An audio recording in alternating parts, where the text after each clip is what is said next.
remember me working on him a couple months ago. Taking a break from the map.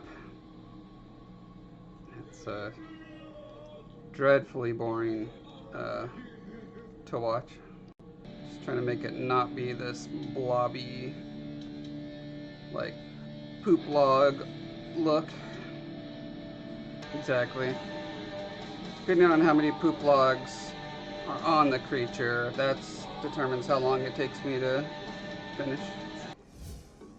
Yeah, I don't know that anything I did at the Art Institute helped me get into the game industry.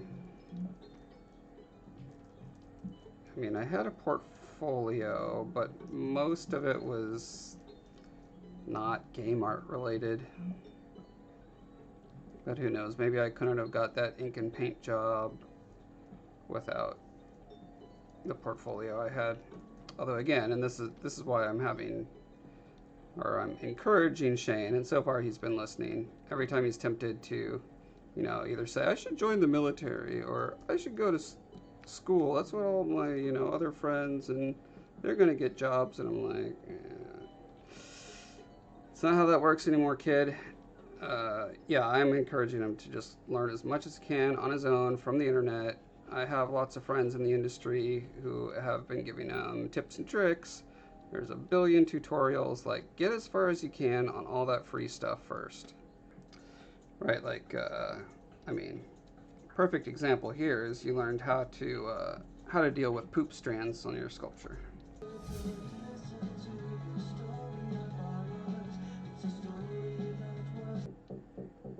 So when I went to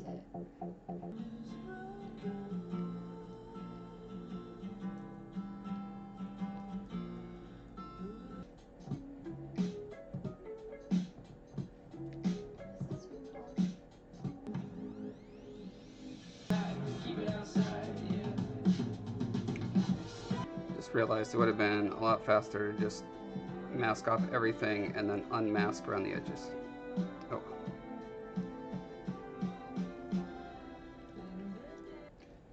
If I was going to make this into like a game character or whatever, then I would UV unwrap this whole thing and count on displacement maps to do this part.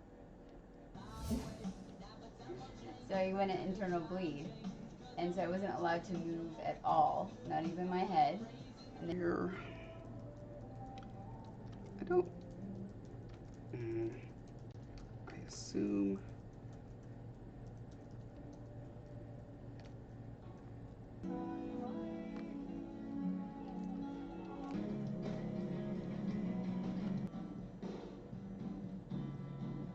Yeah, makes a little more sense because I've got this bottom jaw thing like pulling this skin taut, so it should really pinch up more towards the bottom.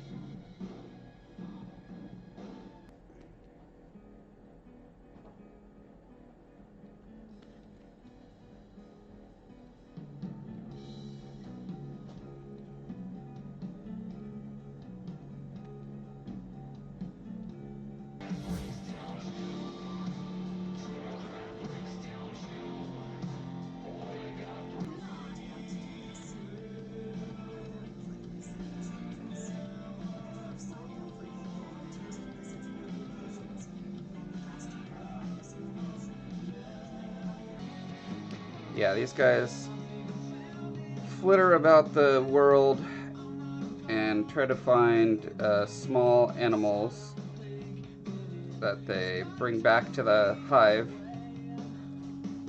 where they attach eggs to them, paralyze them and attach an egg to them, and then when the egg hatches, it eats the hapless creature. I like this little happy accident where, because I don't want the traditional nails, I've been trying to just like mess around to come up with something that feels different than the standard nail bed with a spike coming out of it that's in like 90% of fantasy creatures. I still want spikes, I just don't want that same feel. So I like this sort of sheathy sort of thing happening here. this whole section is like a very hardened chitin, you know, bug shell. That's where I've got kind of these interesting wrinkles and stuff, and then the hard parts, yeah, it's almost solid, just hard. And so their spikes are not at all like a mammal's spikes, where they have to have a bone and then like flesh around it, and then a place where you know, this is very much just like a shape that grows from their hard chitin.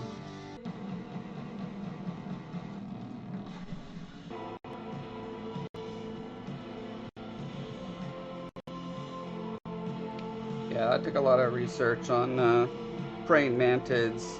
Had to find some really close-up shots of them to figure out how their joints work. It's pretty interesting, actually. They go from like this very hard carapace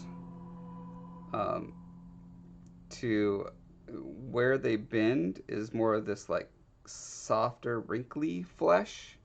You can see it really well here. It's like, you know, it's still harder than human skin. It's probably like a callus level of hardness. But as it goes into the main limb, it gets super hard, but at the joints it softens up. It's all one contiguous skin. Like, I was always under the impression it was more like a suit of armor, where it's like a literal different piece. No, it's all one piece. It just has softer parts and harder parts.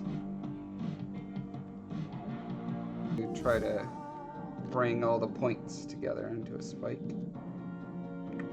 Yeah. Okay. Oh yeah. I got lots of pictures of hairy bugs. I was just specifically curious about bugs that have really hard carapaces. Like, do they grow hair straight out of the chitin? And your hairy beetle was the answer to that question. So I'm going to be doing hair fluffies coming out from his joints, like a lot of insects have.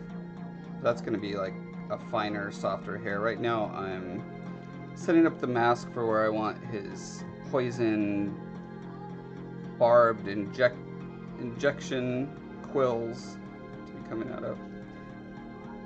The nose I want just coming from the hard bits of his carapace, because basically they have a self-destruct mechanism. When they die, it releases chemicals through their bloodstream that start to inflate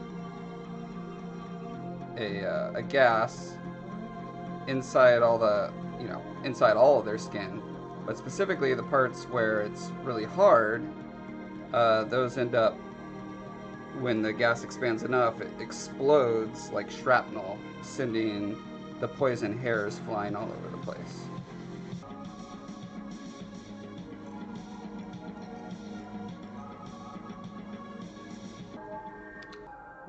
I also want them a little bit shorter. Here we go. So this is what's so annoying. Like, I should be able to just set, you know, there's 3 segments. I should be able to set the width at the base to be X number, and then at the next one up to be a little higher, but it does not seem to be working that way. That's the thing that has screwed me so many times. I'll do something else on the mesh, and then it'll go away and will not have saved all the changes to my hair. So I'm glad I remembered that this time. Hooray for learning stuff. Anyway, the point is I don't have like spikes that are stabbing up through.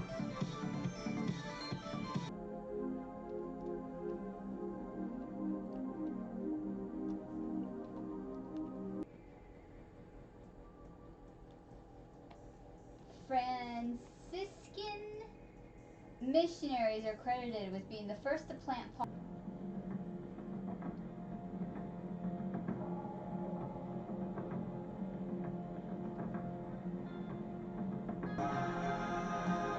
Interesting. That makes them thicker overall, but doesn't add more to them. Huh. Okay. too much.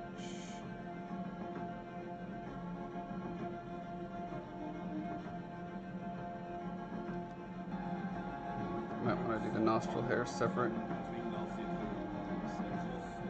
See how well we can groom it.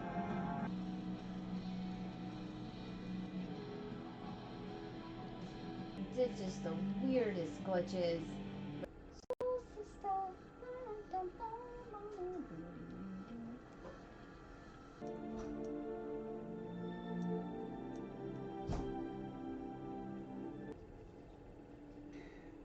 It says my favorite Disney movies, CGI ones at least, will be Zootopia and Wreck-It Ralph on the same level. Hard to pick which one I like more. And third would be Tangled.